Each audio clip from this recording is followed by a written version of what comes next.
안녕하세요, 여러분. 오늘은 여러분이 보내주신 자료, 물류와 공급망 분야의 ESG, 이 환경, 사회, 지배구조에 대한 심층 분석을 시작해 보겠습니다.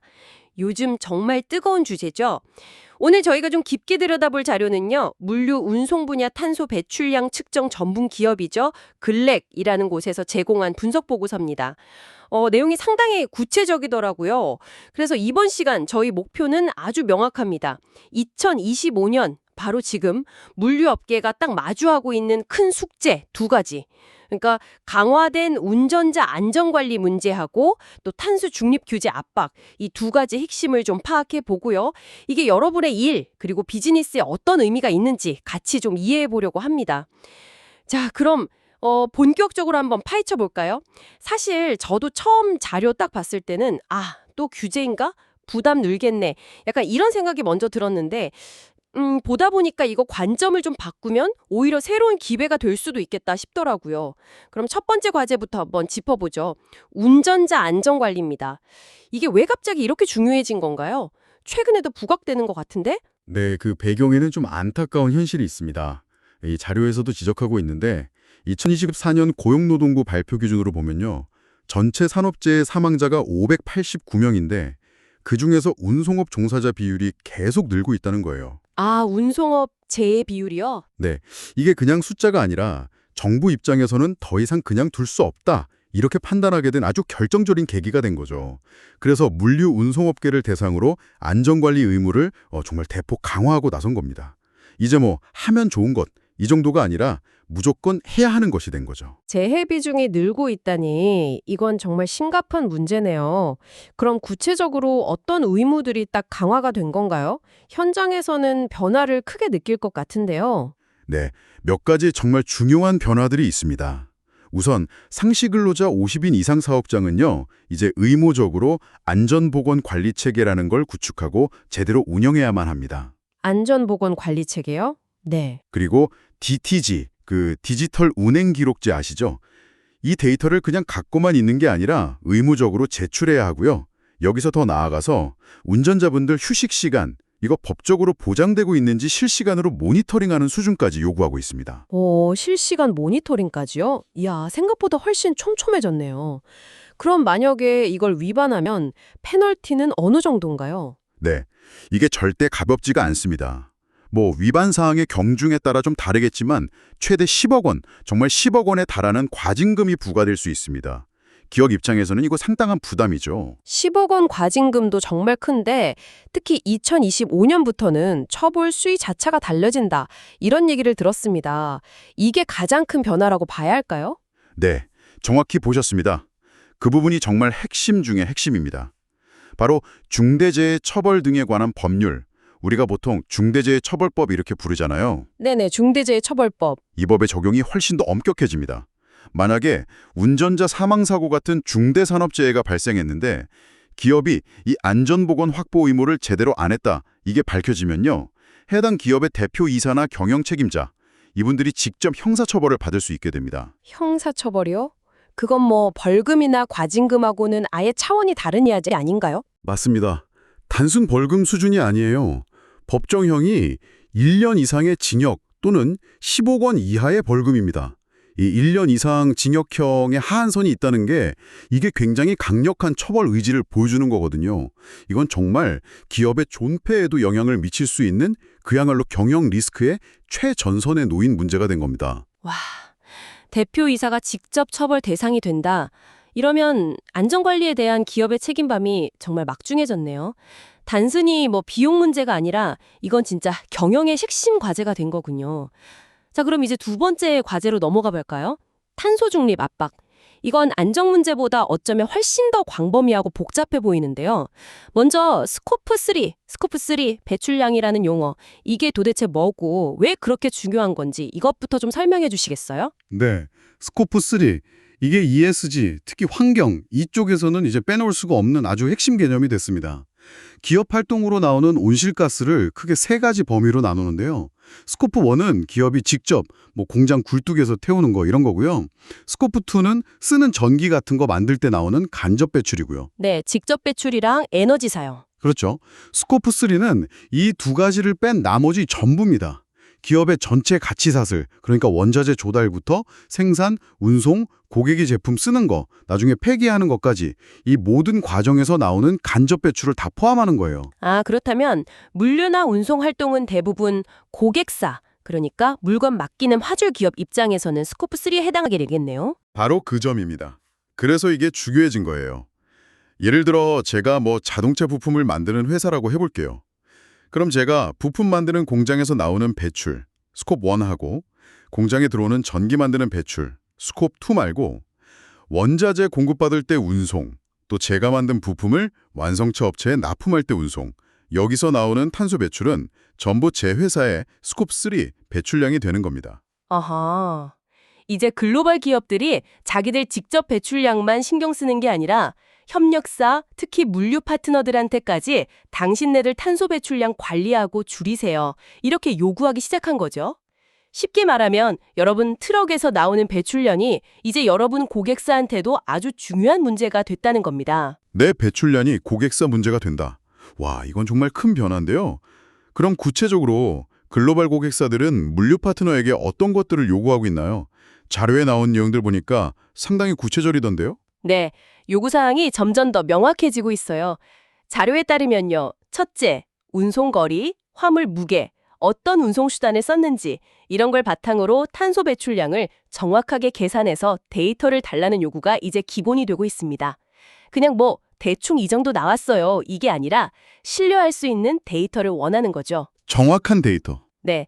둘째는 이 계산 방식도 그냥 자체 기준 말고 국제 표준, 예를 들면 ISO 14083 같은 표준을 따르라고 요구하는 경우가 늘고 있습니다. 이게 딱 운송 및 물류 분야 온실가스 배출량 산정하고 보고하는 국제 표준이거든요. 발음은 ISO 14083 이렇게 읽습니다. ISO 14083. 네, 국제 표준 준수까지 요구하는군요. 또 다른 요구사항은 없나요? 셋째는 그냥 측정하고 보고하는 데서 그치지 않고요. 매년 구체적인 탄소 감축 목표를 세우고 이 목표 달성했습니다. 이걸 증명하라는 요구도 있어요. 마지막으로 이 모든 과정 있죠. 데이터 측정, 계산 방식 적절한지, 감축 성과까지 이거에 대해서 공신력 있는 제3자 기관의 검증을 받은 보고서를 내라. 이렇게 요구하는 기업들도 늘어나고 있습니다. 투명성, 객관성 이걸 확보하려는 거죠. 와, 요구 수준이 정말 높네요. 국제적인 규제 압박도 점점 거세지고 있죠. 유럽연합의 탄소 국경세, CBAM, 이 이야기도 빼놓을 수 없을 것 같은데요. 이게 정확히 어떤 제도이고 또 우리 물류업계에는 어떤 영향을 미치게 되는 건가요? 네, CBAM은 탄소 국경 조정 제도, 카본 보도 어저스먼트 메커니즘의 약자입니다. 아주 간단히 말하면 EU 안으로 수입되는 특정 품목에 대해서요. 그거 만들 때 나온 탄소 배출량이 EU 기준보다 많으면 그 차이만큼 돈을 내라. 이런 제도예요. 일종의 탄소 관세죠. 탄소 관세? 네. EU의 기후 목표도 달성하고 동시에 EU 내 산업의 경쟁력도 보호하려는 그런 목적입니다. 본격 시행은 2026년부터라고 들었는데 왜 벌써부터 이렇게 중요하게 이야기가 나오는 걸까요? 아, 그거 좋은 질문입니다. 본격적으로 비용을 부과하는 건 2026년부터가 맞는데요. 중요한 건 뭐냐면 관련된 탄소 배출량 보고 의무는 이미 2025년부터, 그러니까 사실상 올해부터 시작된다는 점입니다. 아, 보고는 벌써 시작이군요. 네, 그렇죠. 데이터를 미리 수집하고 보고하는 일종의 전환 기간이 있는 거예요. 그래서 지금부터 준비하지 않으면 안 되는 겁니다. 이미 영향권 아래 들어와 있다, 이렇게 봐야죠. 그렇군요. 그럼 구체적으로 어떤 영향을 받게 되는 걸까요? 특히 물류 관점에서 보면요. 일단 EU로 수출되는 제품들, 처음에는 철강, 알루미늄, 시멘트, 비료, 전력, 수소 이렇게 6개 품목인데요. 점차 확대될 예정입니다. 근데 이 제품들의 생산 과정뿐만 아니라 이걸 운송하는 과정에서 발생하는 탄소 배출량까지 측정하고 보고해야 할 가능성이 아주 높습니다. 운송 과정까지요? 네. 그렇게 측정된 탄소 배출량이 기준치를 넘어가면 그만큼의 배출권, 그러니까 CBAM 인증서라는 걸 사서 내야 해요. 비용 부담이 생기는 거죠. 그런데 더 무서운 건 뭐냐면 만약에 이 기준을 충족 못하거나 보고 의무를 제대로 안 하면 해당 제품이 EU 시장에 아예 못 들어갈 수도 있다는 겁니다. 아, 단순 세금 문제를 넘어서 아예 시장 접근 자체가 막힐 수 있는 그런 문제가 될 수 있는 거죠. EU 시장 진입 자체가 막힐 수 있다니 이건 정말 차원이 다른 압박인데요. 국내 기업들의 대응은 좀 어떤가요? 준비가 잘 되고 있나요? 자료에 따르면요, 우리 정부도 EU로 수출하는 중소기업들 대상으로 CBAM 대응 컨설팅이라든지 비용 지원 사업 같은 걸 시작했다고는 합니다.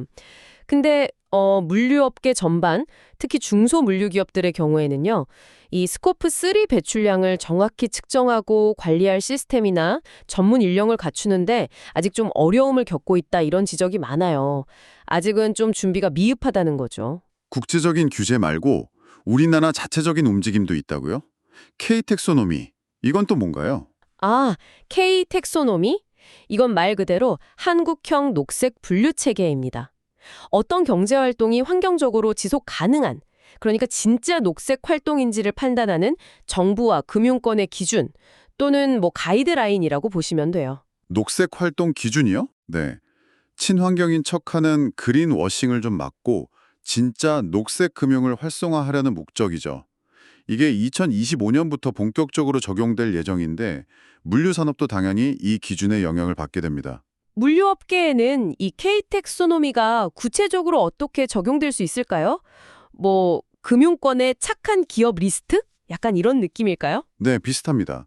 녹색 대출 심사 기준 같은 역할을 할 수 있어요. 예를 들어서 물류기업이 가지고 있는 트럭 중에 전기차나 수소차 같은 친환경 차량 비율이 얼마나 되냐, 운송 효율 개선 노력은 얼마나 하고 있냐, 바이오디젤 같은 대체 연료 사용 비중은 어떻냐, 이런 것들이 평가 기준이 될 수 있고요. 아, 구체적인 기준들이 있군요. 네, 또 모달 시프트라고 해서요. 탄소 배출이 많은 화물차 중심 도로 운송에서 철도나 해운 같은 상대적으로 좀 친환경적인 운송 방식으로 전환하려는 노력, 이것도 중요하게 평가될 수 있습니다. 그럼 만약에 이 기준을 충족하지 못하면 어떤 불이익이 따르나요? 벌금 같은 건가요? K-텍소노미는 CBAM처럼 직접 벌금이나 세금을 매기는 방식은 아닙니다. 하지만 금융하고 아주 밀접하게 연결될 가능성이 매우 높아요. 은행 같은 금융기관들이 이 K-텍소노미 기준을 활용해서 예를 들어 녹색 채권 발행 자격을 주거나 기업 대출 심사할 때 참고할 수 있다는 거죠. 아, 대출 심사. 네. 즉 K-텍소노미 기준에 미달하는 기업은 대출 승인이 거절되거나 아니면 더 높은 금리를 적용받게 될 수 있다는 겁니다. 결국 기업의 자금 조달 능력, 그러니까 사업 확장에 직접적인 영향을 미치게 되는 거죠. 마지막으로 ESG 공시 의무화 흐름도 큰 변화라고 들었습니다. 이것도 좀 설명해 주시죠. 많은 기업들이 ESG 정보를 자율적으로 공개해왔다면요. 이제는 점차 의무화되는 추세로 가고 있습니다.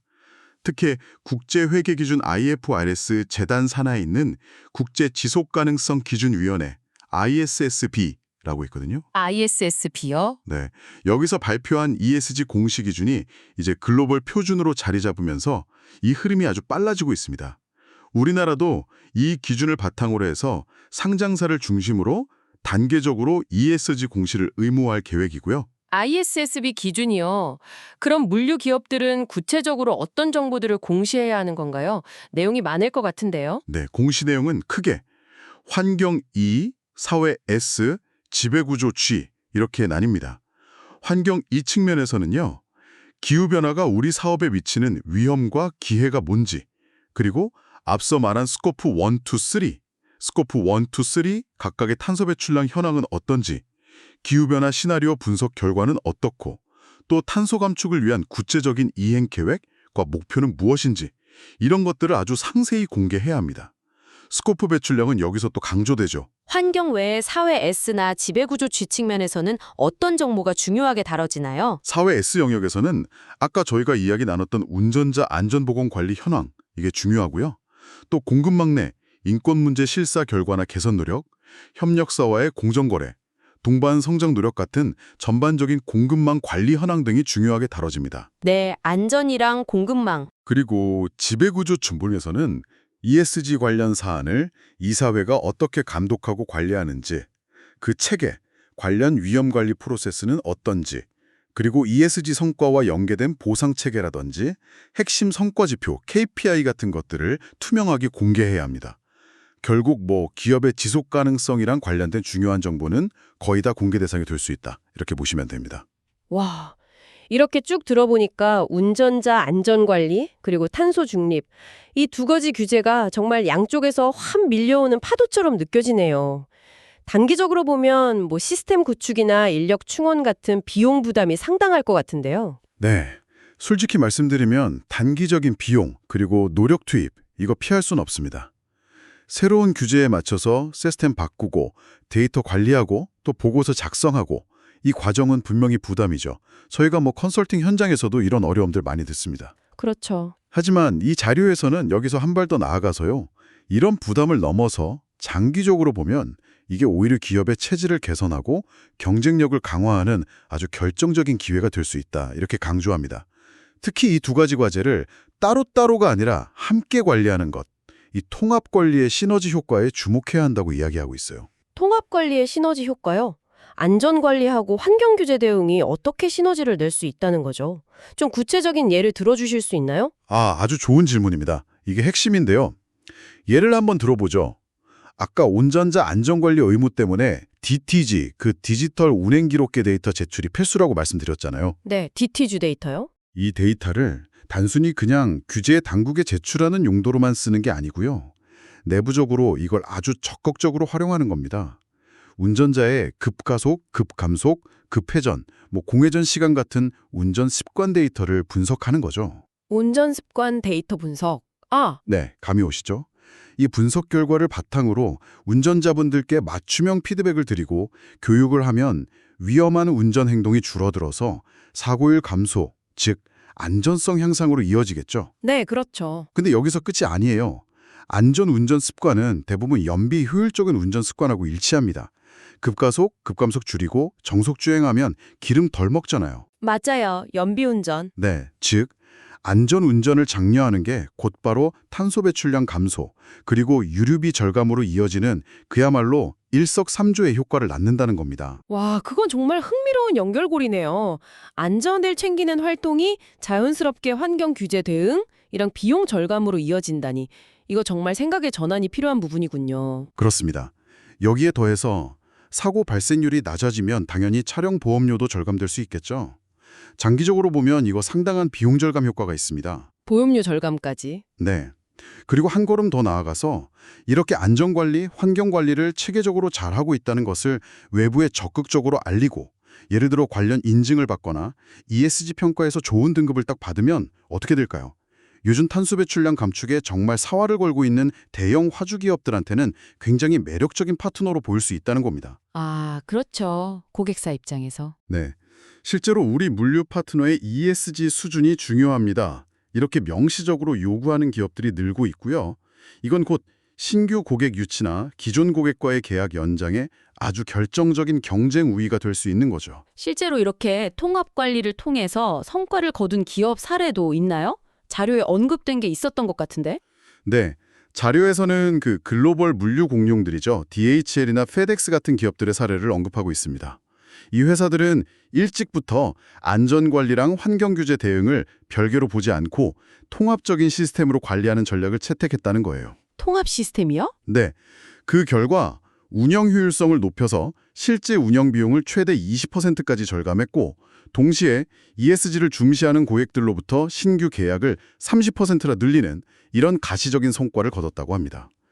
통합관리가 그냥 이론에 그치는 게 아니라 실제 비즈니스 성과로 이어진다는 아주 강력한 증거죠. 그렇다면 우리 물류 기업들은 이 이중 규제, 그러니까 안전과 환경이라는 이 두 가지 과제를 어떻게 효과적으로 좀 헤쳐나가야 할까요? 당장 어디서부터 시작해야 할지 좀 막막하게 느끼는 분들도 많을 것 같은데요. 구체적인 실행 로드맵 같은 게 있을까요? 네. 다행히 이 자료에서는 아주 체계적인 3단계 접근 전략을 제시하고 있습니다. 이게 좀 복잡한 상황에서 좋은 길잡이가 될 수 있을 것 같아요. 3단계 전략이요? 네. 첫 번째 단계는 현황 진단, as is analysis입니다. 모든 변화의 시작은 현재 상태를 정확히 아는 거잖아요. 우리 회사의 안전관리 시스템, 이게 법규 요구 사항을 다 충족하고 있나? 혹시 놓치고 있는 부분은 없나? 또 탄소 배출량은 현재 어느 정도 수준이고 어떤 방식으로 측정하거나 추정하고 있나, 이걸 객관적으로 파악해야 합니다. 그리고 앞으로 강화될 규제들과 비교했을 때 어떤 부분에서 격차가 있는지, 뭘 우선적으로 개선해야 하는지 이걸 명확히 진단하는 단계입니다. 현재 우리 위치를 정확히 파악하는 게 첫걸음이군요. 알겠습니다. 그럼 그 다음 2단계는 뭔가요? 두 번째 단계는 통합 시스템 구축, Integrated System Building입니다. 여기서 핵심 키워드는 통합이에요. 안전관리 따로, 환경관리 따로 이렇게 접근하는 게 아니라 이 둘을 연계해서 관리할 수 있는 통합 플랫폼이나 시스템 도입을 고려해야 한다는 겁니다. 예를 들어서 차량 운행 데이터, 안전 관련 이벤트 데이터, 연료 사용량 및 탄소 배출량 데이터 이런 것들을 한 곳에서 실시간으로 모니터링하고 분석할 수 있는 시스템을 구축하는 거죠. 데이터를 한 곳에서 보는 거군요. 네, 이렇게 통합된 데이터를 기반으로 위험 요인을 사전에 감지하고 운영 효율성을 개선할 수 있는 의사결정을 내리는 프로세스, 이걸 확립하는 것이 중요합니다. 데이터를 한 곳에 모으고 그걸 유기적으로 활용하는 시스템이 중요하겠네요. 알겠습니다. 마지막 3단계는요? 세 번째 단계는 지속적 개선 및 투명한 소통입니다. ESG 경영이라는 게 단거리 경주가 아니라 마라톤 같은 거거든요. 아, 그렇죠. 꾸준히 해야죠. 네, 한번 시스템 구축했다고 끝나는 게 아니죠. 정기적으로 안전 및 환경 성과 지표를 측정하고 그 결과를 내부적으로 검토해서 개선 과제를 계속 찾아내야 합니다. 그리고 이 성과와 노력들을 외부 이해관계자들, 그러니까 고객사, 투자자, 정부 등에 투명하게 공개하고 소통하는 것이 중요합니다. 필요하다면 앞서 말씀드린 제3자 검증을 받거나 ISO 같은 국제표준 인증을 획득해서 관리 시스템의 신뢰도를 객관적으로 입증하는 것도 좋은 방법이고요. 이 과정을 통해서 지속적으로 개선해 나가는 선순환 구조를 만드는 것이 목표입니다. 결국 피할 수 없는 변화라면 이걸 골치 아픈 규제나 비용으로만 생각할 게 아니라 오히려 기업 운영을 더 효율적으로 만들고 디지털 전환을 앞당기고 또 장기적으로는 지속 가능한 경쟁력을 확보하는 기회로 삼아야 한다. 이런 말씀이시네요. 특히 말씀하신 그 통합 시스템 구축이나 데이터 분석에는 AI나 IoT 같은 첨단 기술 역할이 점점 더 커질 것 같습니다. 정확합니다. 스마트 센서로 실시간 차량 상태나 운전자 피로도 모니터링하고 AI가 최적의 운송 경로랑 운전 방식 추천해주고 빅데이터 분석으로 사고 위험이나 탄소 배출량 높은 구간 예측하고 예방하고 더 나아가서는 블록체인 기술로 탄소 배출 이력의 투명성을 확보하는 것까지요. 앞으로 이런 스마트 기술 기반의 솔루션들이 이 복잡한 안전 및 환경 규제를 동시에 아주 효과적으로 해결하는 데 핵심적인 열쇠가 될 것으로 기대됩니다. 이 자료에서도 이런 통합 솔루션의 구체적인 적용 사례는 다음 분석에서 더 자세히 다루겠다고 예고하고 있더라고요. 네, 오늘 물류업계가 직면한 ESG 과제, 특히 운전자 안전 강화와 탄소 중립 압박, 이 두 가지 큰 축에 대해서 정말 깊이 있게 파고들어 봤습니다. 듣고 계신 여러분도 여러 가지 생각이 드셨을 것 같습니다. 이 두 가지 과제가 단순히 넘어야 할 어떤 장애물, 장벽이 아니라 어떻게 접근하고 활용하느냐에 따라서 운영 효율성을 높이고 또 새로운 비즈니스 기회까지 만들 수 있는 그런 잠재력을 지녔다는 점이 특히 인상적이었습니다. 여러분은 오늘 내용 어떻게 들으셨나요? 네, 오늘 논의된 내용들, 특히 그 스코프3 배출량 관리나 CBAM 대응, 또 K택소노미 적용, ESG 공시 의무화 같은 이슈들은요, 더 이상 먼 미래의 이야기가 아닙니다. 특히 글로벌 공급망에 연결되어 있거나 수출이 비중이 높은 기업이라면 정말 당장 발등에 떨어진 불이라고 할 수 있죠. 중요한 것은 규제를 그냥 마지못해 따라가는 그런 수동적인 자세를 넘어서서요, 선제적으로 관련 시스템을 구축하고 성과를 관리하면서 그 과정을 투명하게 소통하는 기업이 결국 미래 시장에서 지속 가능한 경쟁 우위를 확보하게 될 것이라는 점입니다. 맞습니다. 변화에 그냥 끌려가는 게 아니라 변화를 주도하는 자세, 그게 필요하겠죠. 자, 오늘 심층 분석을 마무리하면서요, 청취자 여러분께 생각해 볼 만한 질문 하나를 던지면서 마무리할까 합니다. 오늘 저희가 나눈 이야기를 바탕으로 한번 스스로에게 또는 여러분의 조직에게 질문을 던져보시면 좋겠습니다. 여러분이 속한 조직 혹은 여러분과 협력하고 있는 물류 파트너는 오늘 이야기 나눈 안전 및 환경 규제 변화에 대해서 현재 얼마나 준비되어 있다고 생각하시나요?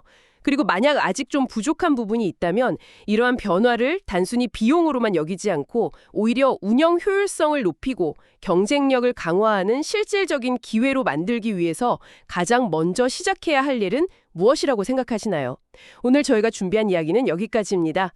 다음에 또 흥미롭고 깊이 있는 주제로 여러분을 찾아뵙겠습니다. 들어주셔서 감사합니다.